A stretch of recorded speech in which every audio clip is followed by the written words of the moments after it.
What is influence? In my experience, influence really just boils down to your reputation. The degree to which your reputation precedes you. You already have one. Most likely your reputation has been built on the coalface. It's been done in meetings and in networking and talking to people. And of course, the opportunity we have today is to leverage that reputation through digital media. The most successful entrepreneurs in the world understand that, how important it is to build their personal reputation, whether it's the Brené Browns or Dory or Simon Sinek's of the world. All of these people understand that it gives them an incredible advantage in their industry. And when you look at the data, it's kind of easy to see why that's the case. Just look at Richard Branson's social media reach versus Virgin's. Virgin's a well-recognized company. It's been around for a long time. It's a well-liked company. And yet Richard, by order of magnitudes, has more reach into his audience than Virgin does itself. Elon Musk, Tesla, is one of the coolest companies in the world. It's by far and away one of the most innovative and well-recognized brands, and yet his personal reputation is anywhere from 5 to 20x more powerful. And this is true for Elon Musk, it's true for Richard Branson, it's true for you. Your personal reputation, your personal brand will be in the order of about 5 to 20x more potent in reaching your audience than a company brand will. And this is especially true in small business because ultimately people trust people. We want to connect with other humans. We don't want to connect with other logos and symbols. You may know the CEO of Nike today because it's a huge brand, but it didn't start out that way.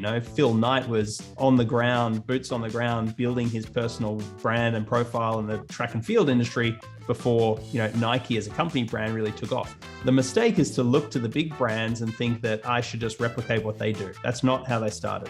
So when Steve Jobs launched Apple, he had an impossible task. You've got to appreciate that back in the day, computers weren't hot products. The personal computer was barely even adopted in the world and society. He had to champion and pioneer a personal computer revolution because ultimately they were for the fringe. They were for nerds and geeks and people who lived in their parents' basements. Apple was a strange name. It was a strange logo. So it wasn't a hot product. And he was leading from the front. He was out there making an impression in people's minds of what a personal computer could do. He was making analogies like a personal computer is like a bicycle for the mind. It allows us to be able to speed up the time it takes us to go from one place to another. The distance we can reach happens order of magnitudes faster than if we just walked. That's what a computer does. It allows us to be able to do tasks and things in creative ways in an order of magnitude faster time. Brené Brown talks about the call to courage. She talks about vulnerability as the birthplace of innovation and creativity and change. And yet, while she's got an amazing personal brand, she herself confesses she's an introvert. And so influence has got less to do with whether you're shy or gregarious or whether you're super smart or whether you've got some sort of Jamie Oliver X factor. It's got more to do with design. So take Catherine Maslin, for example. She's a naturopath and one of our clients in Australia. She runs a naturopathy clinic. And when we met her, she was trading her time for money. People would show up, they'd have a consultation with her, and she was frustrated because she could barely afford a receptionist. She was super busy all the time. She started really focusing on what we'll call these assets of influence. So she really got clear of what am I actually in the business of delivering to people? What's the outcome they want? She ended up writing a book called Get Well, Stay Well. Right? For her, it was all about helping people get well and stay well. And it was actually a process. There was a method, there was a set of principles to follow to do it. She started producing a lot more content to what Dory was talking about earlier on. She launched a podcast called The Shift Podcast. She started a YouTube channel.